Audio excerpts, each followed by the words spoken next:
আমার ধারণা যে তৃণমূল এলেও পোস্টপোল ভায়োলেন্সের সম্ভাবনা আছে। বিজেপি যদি যেতে তাহলে পোস্টপোল ভায়োলেন্সের আরও সম্ভাবনা আছে।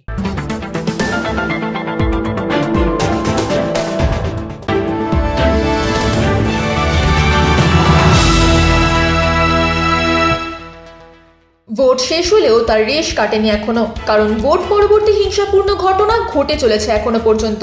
গণনা না হওয়া পর্যন্ত যে সেই হিংসা অক্ষুণ্ণ থাকবে তা বোঝা যাচ্ছে খুব ভালোভাবেই। সেই হিংসাকে রুখতেই প্রায় 70,000 কেন্দ্রীয় বাহিনী মোতায়েন করা হচ্ছে বলেই খবর।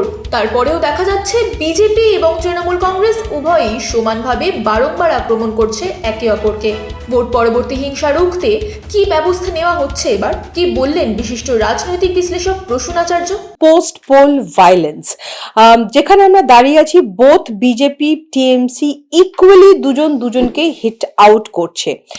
আফটার পোল এই ভায়োলেন্স কি বাড়বে? আর যদি বাড়ে, আপনার কি মনে হয় কোন কোন ডিস্ট্রিক্টে সবচেয়ে বেশি পোস্ট পোল ভায়োলেন্স আমরা দেখতে চলেছি? আমার ধারণা যে তৃণমূল এলেও পোস্টপোল ভায়োলেন্সের সম্ভাবনা আছে। বিজেপি যদি যেতে তাহলে পোস্টপোল ভায়োলেন্সের আরও সম্ভাবনা আছে। এবার যেটা হয়েছে যে ঘৃণার ওপর দিয়ে জাতভিত্তিক ধর্মভিত্তিক প্রচার, তাতে দুরকম প্রচার হয়েছে। একটা বাঙালি বনাম অবাঙালি বা হিন্দিভাষী, পার্টিকুলারলি বললে বিহারিদের একটা বড় সেকশন যারা নতুন গত 10-12 বছর এসছে, তারা ভয়ঙ্কর বাঙালি হেট্রেডের কথাবার্তা বলেছে। একাধিক জায়গায় যেরকম উত্তর দমদমে আমরা দেখেছি, যেরকম নাটাগড়ে দেখেছি, মহিলাদের ক্ষেত্রে যারা উল্টো দিকে প্রচার করে কিছু বিহারি যুবক তাদের উপর করেছে। আবার হিন্দু বনাম মুসলিম, তো এইটাও একটা ভয়ঙ্কর ন্যারেটিভ সেট হয়েছে। অর্থাৎ মূল যে এজেন্ডাগুলো, যেরকম আমরা যেগুলোর উপর ভোট লড়লে এগুলো হওয়ার কথা নয়, ইকোনমিক এজেন্ডা, চাকরি, কর্মসংস্থান, তারপরে বাসস্থান, এইগুলোর থেকেও এইবার জাত ভিত্তিক এবং ধর্মভিত্তিক এই ব্যাপারটা ভীষণ রকম হয়েছে। শুধু কলকাতায় না, এটা আমি শিলিগুড়িতে বলছিলাম কথাবার্তা যে ক্যান্ডিডেটদের সাথে, এমনকি সিপিএম লিডারশিপের সাথে, অশোক ভট্টাচার্যের সাথে একই রকমভাবে ভয়ঙ্কর একটা প্রচার হয়েছে। আমাদের ইসলামপুরে এইরকম প্রচার হয়েছে, মুর্শিদাবাদ জেলায় হয়েছে, কলকাতায় হয়েছে, সবচেয়ে বড় কথা ব্যারাকপুর শিল্পাঞ্চলে ভয়ঙ্কর ঘটেছে, কলকাতা শহরের মধ্যে বড় বাজার অন্য জায়গায় ঘটেছে, ভবানীপুরে আমরা দেখতে পেয়েছি একটা সেকশন হয়েছে, হাওড়াতেও হয়েছে। তো এই যে গোটা ন্যারেটিভটা এই ঘৃণার রাজনীতির ওপর হলো, তাহলে ফলটা কি দাঁড়ালো? যেই জিতুক না কেন, সে অন্য কমিউনিটির ওপর একটা প্রতিশোধ নেওয়ার চেষ্টা করবে। ফলে শুধুমাত্র পলিটিক্যাল ক্লাস, আমরা যেটাকে মনে করতাম যে সিপিএম বনাম টিএমসি, বিজেপি বনাম টিএমসি, এইটা হওয়া ছাড়াও সম্ভাবনা আছে। যদি না হয়, এর থেকে ভালো আর কিচ্ছু হয় না। সবাই যদি পিসফুলি থাকে, এর থেকে ভালো আর কিচ্ছু হয় না। কিন্তু ভেঞ্জেন্সে, যে তুই ভোটের আগে এইরকম করেছিলিস, তোকে দেখে নেব, এইটার কিন্তু একটা সম্ভাবনা এইবার ভীষণ পরিমাণে আছে। এবং আমার ধারণা সেন্ট্রাল ইন্টেলিজেন্সের কাছে এরকম খবর আছে বলেই তারা এই কেন্দ্রীয় বাহিনীটাকে আগামী 2 মাস, প্রথমে বলেছিল, পরে আনলিমিটেড টাইমের থাকার জন্য কথা বলেছে। সুতরাং দে হ্যাভ অলসো ফিয়ার যে একটা ভায়োলেন্স হতে পারে, পোস্টপোল ভায়োলেন্স।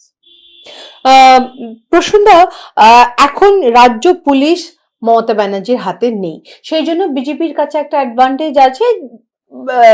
যেরকম ভাবে বিক্ষোভ যদি ওরা ক্রিয়েট করতে চায়, ক্রিয়েট করতে পারে। কিন্তু 5 তারিখের পরে রাজ্য পুলিশ টিএমসির কাছে ফেরত চলে যাবে। আপনার কি মনে হয় তখন টিএমসি বা মমতা ব্যানার্জি প্রতিশোধ নেওয়ার চেষ্টা করবে? এইবার ইলেকশনে একটা অদ্ভুত জিনিস দেখলাম, ওপরের তলায় যে আইপিএস লেভেল, যেটা মমতার হাতে ছিল, বদল ঘটে গেছে। আইপিএসরা খুব একটা নিজেদের অবস্থান পরিবর্তন করেনি।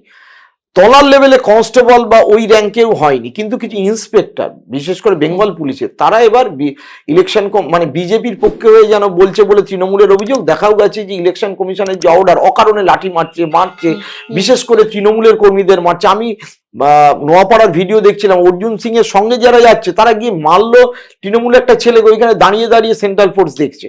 তো এবং ওখানকার অফিসারও কিছু করছে না। এইটা হওয়ার একটা কারণ খুঁজতে গিয়ে আমার যেটা মনে হয়েছে যে দুটো কারণ হতে পারে। এক, এই মিডল টায়ারের পুলিশরা সেন্স পায় যে পলিটিক্যাল অবস্থার পরিবর্তন ঘটছে, সুতরাং সেই ক্ষেত্রে তারা মনে করছে যে আমরা যেটা করছি জাস্টিফাইড, পরে বিজেপি যদি ক্ষমতায় আসে তাহলে আমার কিছু হবে না। যেরকম ভবানীপুর থানার ওসি দেখলাম, সে একটা মানে মানে একেবারে আধুনিক আগ্নেয়াস্ত্র নিয়ে ছবি তার ডিবিতে পোস্ট করেছে, যেটা নিয়ে তৃণমূল প্রতিবাদ জানিয়েছে, এরকম কোনো ঘটনা তার মানে ওকে কিন্তু সম্প্রতি এনেছে, ওরা মনে করছে এটা হলে হবে। আমরা দেখেছি কলকাতা পুলিশের একজন কনস্টেবল নাকি মানে সাব ইন্সপেক্টর, সে নিজে তৃণমূলকে হারানোর জন্য ভিডিও প্রচার করে জানতো সাসপেন্ড হবে, এটা করা যায় না, করলো। অর্থাৎ পুলিশের একটা সেকশনের মধ্যেও কিন্তু এটা তৈরি হয়েছে। প্রসন্দা, ৭৫,০০০ কেন্দ্রীয় বাহিনী আপাতত বাংলায় রয়েছে। এরা কেন্দ্রীয় বাহিনী। এবার ফলাফলের পর রাজ্য পুলিশ টিএমসির আন্ডারে, কেন্দ্রীয় বাহিনী অমিত শাহর আন্ডারে আমি বলছি না, বাট কেন্দ্রের আন্ডারে আমি বলতে চাইছি। আমার কথাটা হচ্ছে এরা তো দুজনে বিশাল, পুলিশের মধ্যেই তো রিফট লেগে যাবে, মানে মব ভায়োলেন্স হবে সেটা তো আমি পরে আসছি, কিন্তু কেন্দ্রের পুলিশ আর রাজ্যের পুলিশ, এই দুই বাহিনীর মধ্যে কি আপনি কোন রকম ভায়োলেন্স দেখতে পাচ্ছেন? না না না, ইলেকশন কমিশন ওভার হয়ে যাওয়ার পরেই যেই ক্ষমতায় আসুক, এই কেন্দ্রীয় বাহিনীকে মুভ করতে হবে রাজ্য পুলিশের আন্ডারে বা কলকাতা পুলিশের আন্ডারে। তখন তারা এটাতে কি হচ্ছে, কেন্দ্রীয় বাহিনী আমি নিজে সিদ্ধান্ত নিচ্ছি বা ইলেকশন কমিশন আমাকে বলছে আমি যাচ্ছি, স্বতঃপ্রণোদিত হয়ে কোথাও কোনো কেন্দ্রীয় বাহিনী কোনো ব্যবস্থা নিতে পারবে না। এটা একটা কেন্দ্রীয় বাহিনী আছে, যখনই ল অ্যান্ড অর্ডার কিছু মনে হবে ডিটোরিয়েট হলো, তো তখন রাজ্য পুলিশের যে এসপি, ডিএসপি, এমনকি থানার ইনচার্জ, তাদের আন্ডারেই কিন্তু কেন্দ্রীয় বাহিনীকে তখন মুভ করতে হবে। তারা স্বতঃপ্রণোদিত এই জায়গায় গন্ডগোল হচ্ছে, খবর পেলাম, আমি সাজোয়া গাড়ি নিয়ে চলে গেলাম, গিয়ে লোককে লাঠিপেটা করলাম, এটা মানে হওয়া সম্ভব নয়। এভাবেই পুলিশ চলে সব জায়গাতে। যত ৪ তারিখ অবধি চলবে, ৪ তারিখের পরে যখন ৫ তারিখ কাউন্টিং শেষ হয়ে যাবে, তখন আর কেন্দ্রীয় বাহিনীর ইলেকশন কমিশনের দ্বারা পরিচালিত হবে না, তখন রাজ্যের আন্ডারেই পরিচালিত হবে। তখন ওই সময় নতুন সরকার শপথ নেওয়ার আগে তো আমাদের হোম সেক্রেটারি, চিফ সেক্রেটারি, তাদের আন্ডারেই জেলার এসপিরাই থাকবেন, ডিএসপিরা থাকবেন, তারা যেরকম ভাবে বলবেন কেন্দ্রীয় বাহিনী সেভাবে মুভ করবে। যদি মমতা বন্দ্যোপাধ্যায় দেখা যায় দুপুর ১টা-১.৫টার সময় আবার ক্ষমতায় ফিরছেন, তাহলে নিঃসন্দেহে বলা চলে এই পুলিশগুলোর সাথে সাথে অবস্থান পরিবর্তন ঘটে যাবে এবং কেন্দ্রীয় বাহিনীকে তারা নিজের মতো করে আর মুভ করাবে না, মানে তিনি যা বলবেন তাই করবেন, কারণ ওনার নেটওয়ার্কটা সেভাবে রয়েছে। নেটওয়ার্কটা আপাতত কি বলবো ফ্রিজ হয়ে রয়েছে। যদি দেখা যায় বিজেপি জিতে গেল, তাহলে এই কেন্দ্রীয় বাহিনী তখন বিজেপি কিভাবে মুভ করাবে সেটা বিজেপি লিডারশিপের হাতেও থাকবে না। তখন সরাসরি আমরা দেখবো যে হোম সেক্রেটারি এবং চিফ সেক্রেটারি, যেটা বিজেপি যাদেরকে নতুন এনেছেন, যদিও তারা বুদ্ধবাবুর আমলেও এদেরকে আমি দেখেছি যেভাবে কাজ করতে, তৃণমূল আমলেও তাই, কোনো আলাদা কোনো গ্রহ থেকে তো নিয়ে আসছে না। তখন তাদের আন্ডারে কেন্দ্রীয় বাহিনী মুভ করবে। কোথাও দোকান ভাঙচুর হচ্ছে, কোথাও টিএমসি সিপিএম ক্লাস হচ্ছে, তো তখন তারা যা বলবে করবে, কেন্দ্রীয় বাহিনী নিজে থেকে মুভ করার তখন আর কোনো ক্ষমতা থাকবে না।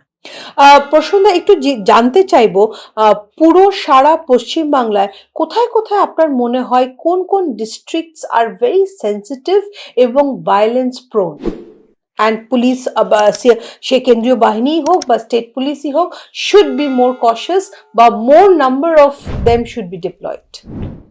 কিছুটা মুর্শিদাবাদ জেলায়, দক্ষিণ ২৪ Pargana, part of Calcutta, north ২৪ Pargana এবং গঙ্গার ওপারে হুগলি জেলার গ্রামীণ হুগলি এবং গঙ্গা লাগোয়া যে শহর হুগলি, মানে যে চটকল অধ্যুষিত হুগলি, এই অঞ্চলগুলো একতরফা, যেখানে মিক্সড অ্যাকচুয়ালি আছে, গন্ডগোলটা সেখানেই হয়। যেখানে একতরফা আছে সেখানে তো গন্ডগোল করার কিছু নাই। আর বেশি মুসলিম কিন্তু গন্ডগোল হতে পারে, এরকম ২-৩টে কেন্দ্র হচ্ছে দক্ষিণবঙ্গের ভাঙড়, একটা ক্যানিং, এ চিরকালই গন্ডগোল হয়, নতুন কিছু না, আমি গত ৪০ বছর ধরে দেখে আসছি।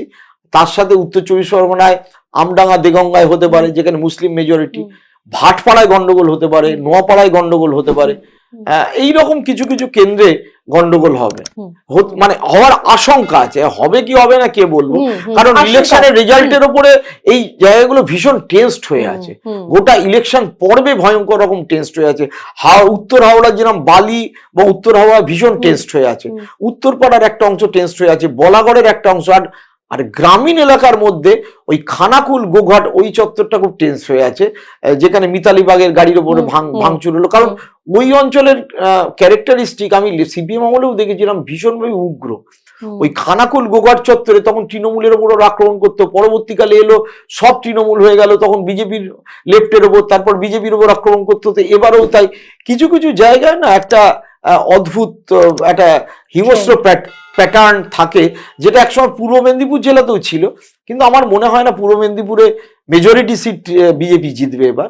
আমার মনে হয় না পূর্ব মেদিনীপুরে খুব বড় রকম কোনো গন্ডগোল হবে বলে। যদি কালকে টিএমসি সরকার গঠন করে, টিএমসি তো বিজেপির ওপর ইনডিসক্রিমিনেটলি অ্যাটাক করা শুরু করবে। সেখানে কেন্দ্র বা বিজেপি কি করবে? কি আপনার কি মনে হয় যে কি পদক্ষেপ নেবে? না, যতটা মমতা গজরাচ্ছে ততটা বর্ষাবে না, কারণ ল অ্যান্ড অর্ডার যদি টিএমসি গভর্নমেন্ট হয়, ল অ্যান্ড অর্ডার ডিটোরিয়েট করে, মারধর করে, সেটাও মমতার উপরেই বর্তাবে। হ্যাঁ, লোকাল এরিয়ায় হয়তো করবে, কিন্তু তারপরে যতটা বদলা নেওয়ার কথা, মানে যেভাবে মহল তৈরি হয়েছে আমার মনে, কারণ ল অ্যান্ড অর্ডার তো চিফ মিনিস্টার তো মমতা ব্যানার্জি হবে। কোথাও ল অ্যান্ড অর্ডার চলে গেল, 4টে বাড়ি চলে গেল, বিহারি মুসলিম চলে গেল, তার যে ইম্প্যাক্ট সারা দেশে হবে। মমতা বন্দ্যোপাধ্যায়ের যদি বাংলা জেতেন, ওনার পরবর্তী লক্ষ্য কি? পরবর্তী লক্ষ্য প্রাইম মিনিস্টারিয়াল ক্যান্ডিডেট হওয়া।